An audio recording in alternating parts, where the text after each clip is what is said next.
Congratulations, y'all, class of 2021. It's a weird year. We actually have no idea what's going to be happening the rest of the year, but we're going with the flow. We're kind of rolling with these insane law punches, and we're trying our best. And just like we're trying our best, we're well aware that you all are trying your best too. So I just wanted to have this meeting so that you all have, you know, a sense of safety and secureness when it comes to the college application process. Buenas tardes. Soy Mrs. Doña Ramírez, soy la consejera. Quería tener esta junta más que nada para que ustedes se sintieran seguros acerca de lo que vamos a hacer con los estudiantes este año cuando estemos hablando acerca de las universidades. All right, let's go, okay? This is your support team. I'm sure you already know this. I'm Mrs. Doña Ramírez, you have Ms. Roxanne, and we have Ms. B. Estos son los consejeros, todo el equipo que le va a ayudar a los estudiantes este año. Okay. Y no se preocupen si no agarran un nombre o una información. Esta presentación se le va a dar a los estudiantes. So if you're like, oh, I need to write notes, something that's on the slide I really need to see. If you want to take a screenshot now because you want to share that with your parents, that's fine. But we're going to start recording this for the people that are not here. And you're actually going to get these slides in class. So don't worry too much about, you know, writing down something that's already on the screen. Okay, so let's start. These are the things that we're going to go over this year, okay? In senior seminar, these are the things that are going to be most important. Okay, so we're looking at Cal Grant submission. I already did that. So all of your information, your Cal Grant GPA has already gone to the state. They already have it. So if you're entitled to some money, they have that information. So if you filled out the senior information handout, you made my life very easy. So thank you so much. The federal application, we're going to be doing that in the next couple weeks. I know you've been hearing that in Ms. Roxanne's class. If you have any questions about what you need, more than anything, you need your FSA ID and your 2019 taxes, okay? We're gonna talk about completing the college applications, those that are there, the scholarship applications, because you know you're already doing that in Ms. Roxanne's class, personal statements, and letters of recommendation. So these are all the things that we're gonna be doing in senior seminar. Todas estas cosas son las cosas que los estudiantes van a hacer en la clase de Senior Seminar este año. Así que si están fallando la clase es porque no están haciendo lo que tienen que hacer. So, as a reminder in English, if your student is failing Senior Sem, it's because they're not doing what they need to get into a four-year school. They're just not meeting those requirements that are necessary right now. Yo ya entregué todos los promedios al Estado, así que si su estudiante califica para una beca, el Estado ya tiene ese promedio. Vamos a llenar la aplicación federal para recibir ayuda financiera. Vamos a completar las aplicaciones universitarias. Los estudiantes ya están aplicando para unas becas en la clase. Los estudiantes también están escribiendo unos ensayos universitarios y vamos a hablar acerca de las cartas de recomendación. Okay. So graduation requirements. These are the things you have to complete in order to graduate. So UC A through G courses, we already know this. Most of you should be in the correct classes. You already know what the A through G classes are: 4 years of English, 3 years of math, at least 2 years of science, 2 years of language, and 2 college prep courses, as well as 4 years of history. So you already know this. You have to complete your senior thesis project. So that encompasses the senior thesis paper, the civic action, and the presentation. So every year these things change a little bit. So if you ask me right now, like, you know, what are these things going to look like? What is the requirement of me? You're just gonna have to wait until we get there because those things are still shifting since we don't know if you're gonna be on campus or not, okay? You already know what the requirements are for the paper because you're hearing those requirements in English class. So the last day to turn in work is May 28th. May 28th at 3:20, that's the last day that you can turn in work before the rest of your assignments that you did not turn in are not counted towards your grade. Okay, that's a very important day because no late work will be accepted after that. What's most important on this slide is that this semester, we're straying away from credit, no credit. So that's not going to be a thing, okay? You all are going to receive letter grades, A, B, C's, and F this year. And the reason why we're doing that is because we want you all to get your Cal Grant. And if you choose just credit for everything, that's not included in your GPA. And if it's not included in your GPA, you're not going to be eligible for money if your GPA stays low. Okay? All right. Estas son, well, do I have a slide in Spanish? No, estos son los requisitos para que los estudiantes se gradúen. Necesitan completar las clases A a G. Todos los estudiantes tienen las clases necesarias para poder completar ese requisito. Tienen que pasar el proyecto de último año, que son 3 cosas. Tienen que hacer el ensayo y pasarlo. Tienen que hacer el proyecto civil y tienen que hacer una presentación. Y las 3 cosas le van a dar una calificación al estudiante y si pasa todo el proyecto, puede graduarse.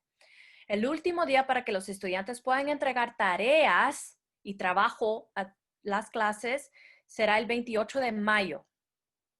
Eso es importante. A las 3:20, después de las 3:20, ya no van a poder entregar tareas a la clase. Así que si no hizo el trabajo y tiene una F y es una clase que necesita para graduarse, ya no se va a poder graduar el estudiante. Y por último, este semestre y este año ya no vamos a tener la calificación que se ve como crédito o no crédito. Y la razón por esto es porque si el estudiante califica para una beca del Estado, si el estudiante solo tiene una calificación que dice crédito o no crédito, eso no tiene un promedio y no se le cuenta. Y si el promedio se queda abajo, el estudiante ya no va a recibir esa beca. Do I need to pause here? Yeah, let me just emphasize 2 things. The first thing is no community service hours are required in order to graduate. So I know we keep getting those questions like how many community service hours. We don't need any community service hours for you to graduate. And also you do not have to take the SAT or the ACT in order to graduate. And those 2 requirements were removed last year in response to closing the school in the pandemic, and we're continuing with that. And then with the no credit, this is not just like an ECHS thing trying to look out for you and make sure that you get the money that you've earned throughout the last few years of passing your classes. This is something that all high schools are doing in the state of California so that we can ensure that our students are receiving the Cal Grant. So we're just following what the rest of the high schools are doing in order to best support our students and our families with the scholarship, Cal Grant. Lo que ella está enfocando es que ya no se va a necesitar horas comunitarias para que los estudiantes se gradúen. Y por último, la razón por qué estamos dando calificaciones ahora que son letras no es solo por las becas, pero también porque no hay ninguna otra escuela bachillerato ahorita que está dando crédito o no crédito. All right, so this is it. This is the big thing. If you're looking at this table and you're wondering what it is, it's very important, okay? This is what determines whether or not you are going to receive money this year for college. I will repeat.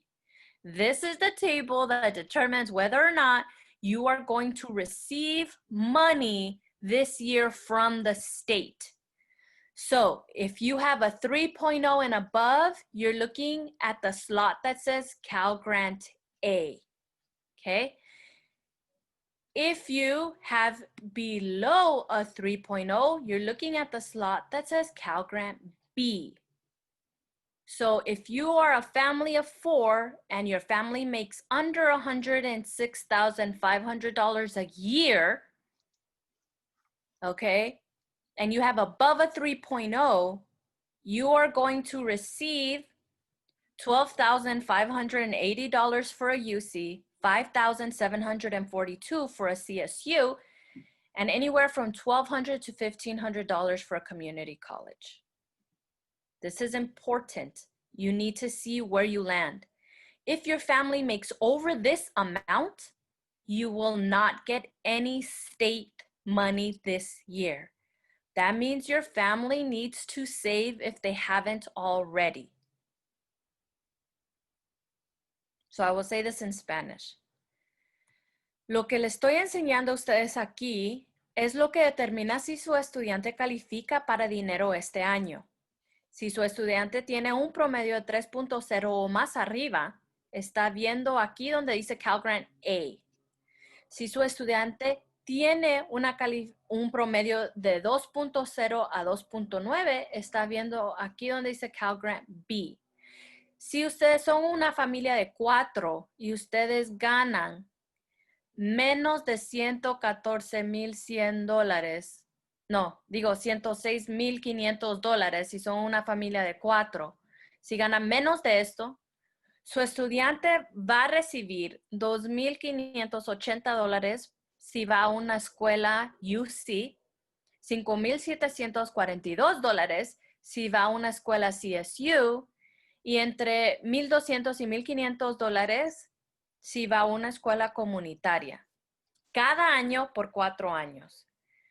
Si su estudiante tiene el promedio de 2.0 a 2.9 y son una familia de 4 y usted gana menos de $56,000, su estudiante va a recibir entre $1,200 y $1,500.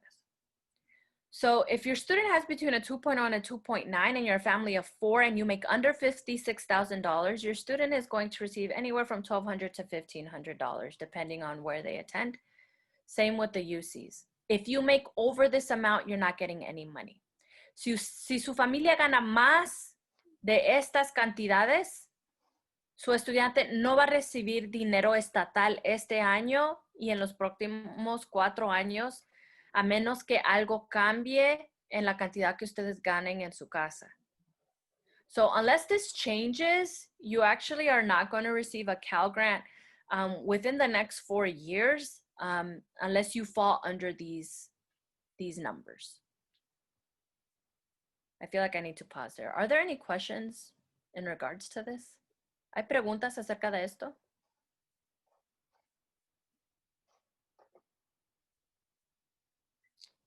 Okay. Mrs. Doño, and this is just like from the state. Students can receive scholarships from other places, like their college, the institutions, like other scholarship programs. But we're talking just about the state of California. Just the state of California. By filling out the FAFSA, if you qualify under these numbers, they're going to give you the money. You don't have to do anything other than fill out the FAFSA. So, para que su estudiante reciba el dinero, tiene que llenar la aplicación federal. Y eso lo vamos a hacer en las próximas 2 semanas. No tiene que hacer nada más que llenar esa aplicación y nosotros también le vamos a ayudar a llenar eso. Pero si ustedes ganan más de lo que está aquí, el estudiante puede aplicar a otras becas y la escuela le puede dar otras opciones de ayuda financiera. All right, so college-related expenses in the fall. So the only thing your family may have to pay for will probably be CSU or UC applications. So depending on your GPA and how many you apply to, it might be anywhere from $200 to $300. And that's if you don't qualify for a fee waiver, okay?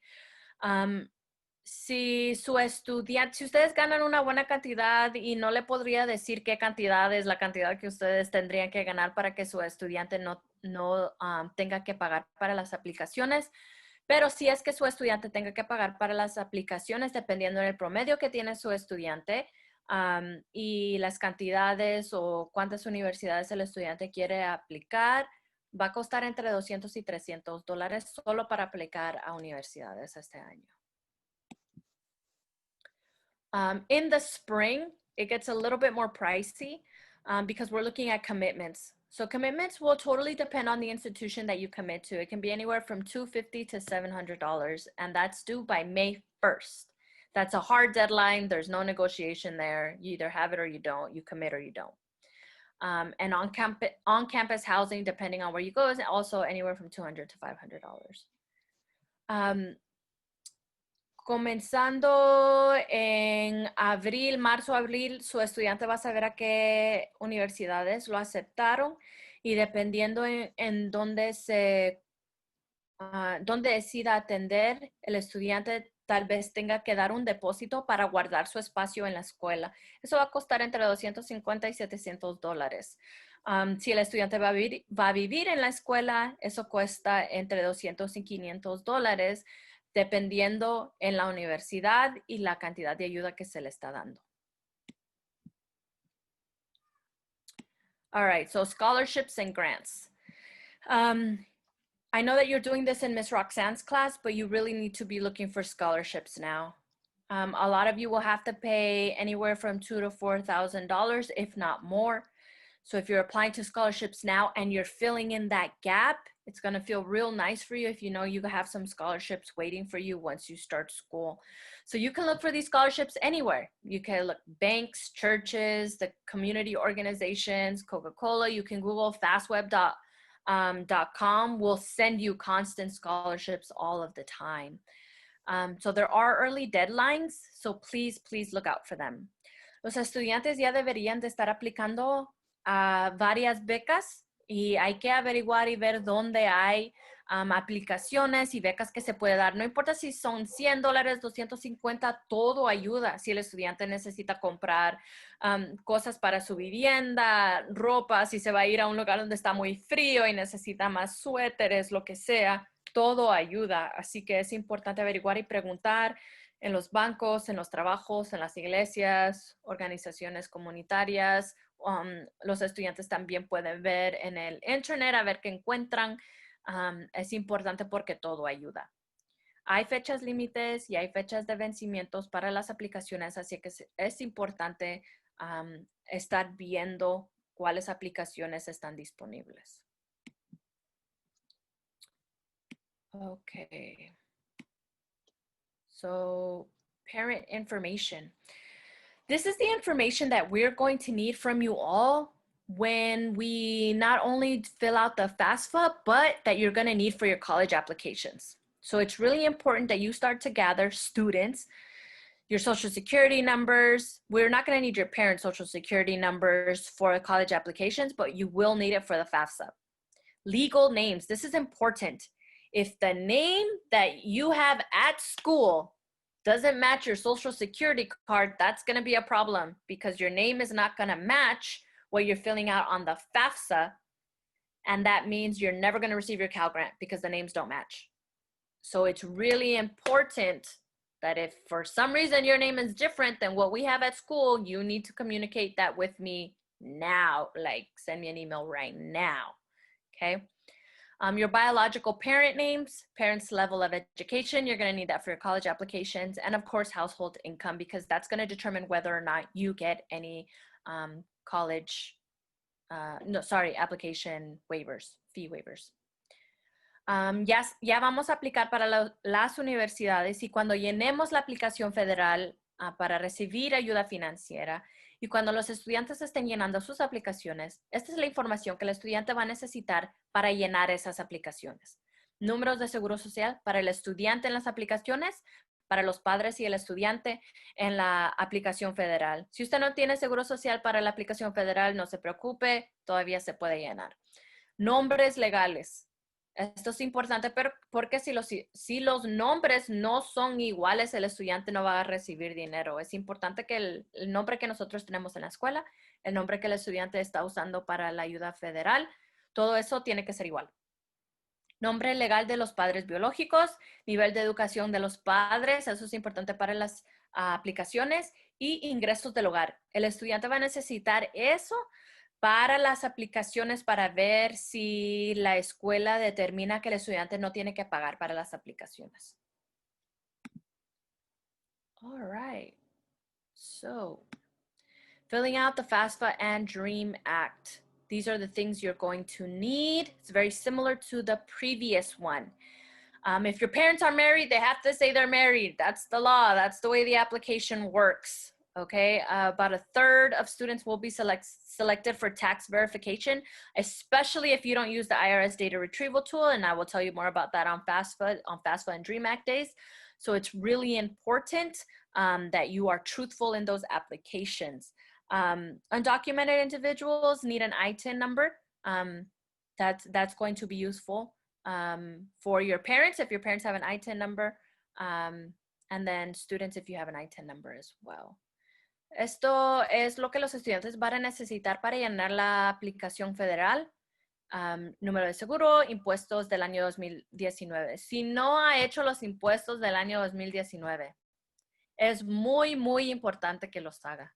Si no los va a hacer porque gana menos de la cantidad que se tiene que reportar, está bien. Pero si ustedes han ganado más de la cantidad que se tiene que reportar y no han hecho los taxes, su estudiante no va a recibir nada.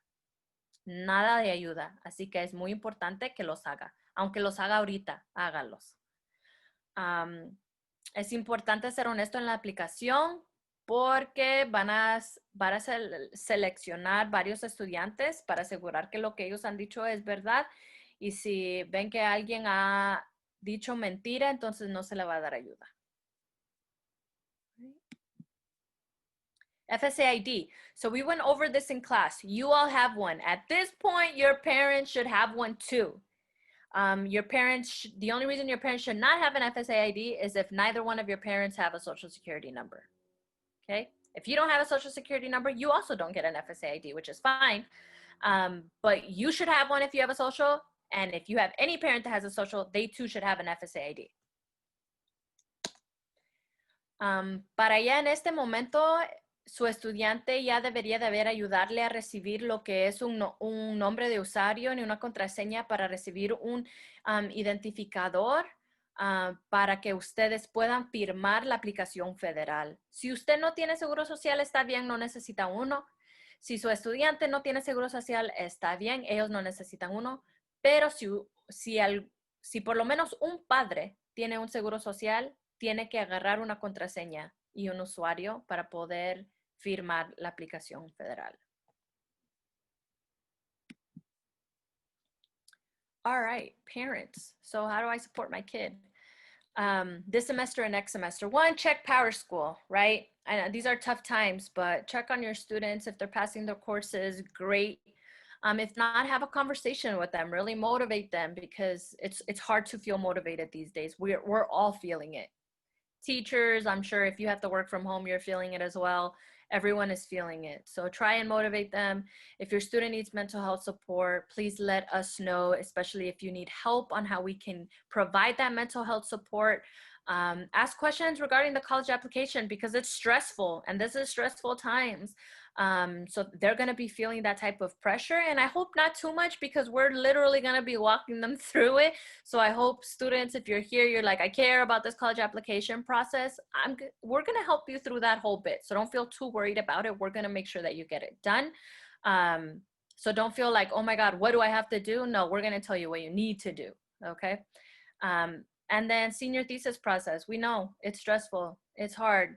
Try your best. Okay, and parents, please just ask them questions as to how your child is doing and let us know if they're not doing okay. ¿Qué pueden hacer los padres en este tiempo ahorita que todo está tan difícil? Primeramente, revisar las calificaciones solo para ver cómo está el estudiante. Si no está bien, trate de motivarlos. Yo sé que es difícil, para todos es muy difícil ahorita. Trate de motivarlos, pero si es muy difícil y su estudiante necesita ayuda, especialmente emocionalmente, háganos saber. Si ustedes necesitan ayuda con eso, nosotros queremos ayudar. Y hágales preguntas acerca del proceso universitario y del proyecto de último año. Ellos van a estar estresados. Todo está feo ahorita. No sé más cómo describir qué es lo que está pasando, pero si su estudiante necesita ayuda, por favor, háganos saber que para eso estamos.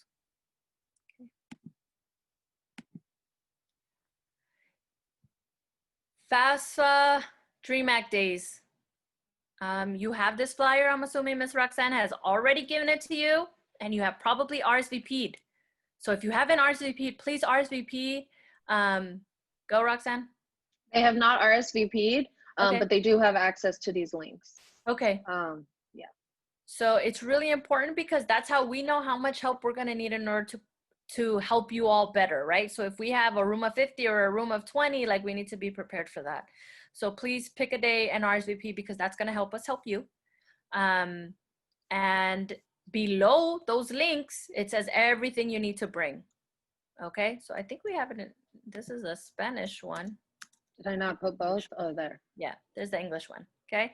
So under it says everything that you need to have with you in order to have a smooth process. And we're gonna be there to guide you through the whole thing. So if you're there, by the time you leave, it should be done. At least 99% of it, okay? Estas son las fechas para cuando vamos a ayudarles a las familias a llenar las aplicaciones federales para ayuda financiera. Los estudiantes ya saben que deberían de decirnos cuándo ellos van a venir, escojan un día. Nosotros vamos a estar ahí para ayudarles a llenar la aplicación.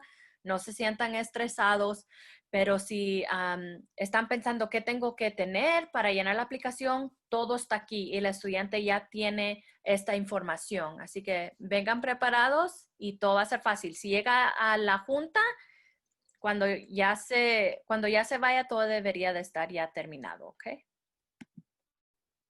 All right, so this is our contact information. For students, that's my phone number where you can reach me at. And at the bottom of my email, there's a red link there. So if ever you're like, no, I need to talk to Ms. Doño because I'm really confused about something right now that has to do with college, click on the link, it's my Calendly, and set up an appointment with me. It'll automatically pop up on my calendar, and then I'm gonna meet you there. So please use that. And you already have Ms. Roxanne's information. Here it is again. And that's her website for all of the parents. If you want to take a look at it, you can find all the information that the student is going to need, that you will need, as far as everything that is happening in the classroom and that we're doing college related. Padres, ahí está mi número de teléfono. Si quieren comunicarse conmigo, los estudiantes también tienen acceso. En mis correos electrónicos hay un link que está en rojo que los estudiantes pueden usar para hacer una junta conmigo. Hacer una cita, si ustedes quieren, también se puede. Así que úsenlo, que para eso estamos, ¿ok? La información abajo también es de Ms. Roxanne. Ahí está toda la información que ustedes necesitan para ver lo que está pasando en la clase. Yes, Ms. Roxanne. I just wanted to say to parents that I created this website so that students don't have to email me when they have just little tiny questions, so that they can access all of this information. So I'm trying very hard to keep it as updated as possible. So it will have all of the information that not only you get tonight, but what they're doing in class. So if their senior seminar grade is low, you can go to this website and you can see like what it is that they're missing, and there's usually instructions or a tutorial of some kind explaining how to go about doing it. I also have a Calendly link on that website, so if you need to make an appointment with me as well, my hours are probably different because I'll be teaching during the day. But you can go ahead and do that. Thanks, y'all. Thanks for coming. Thanks for supporting. If you're a parent and you're here, that means you care, and we really, really, really, really appreciate that. So thank you so much for that.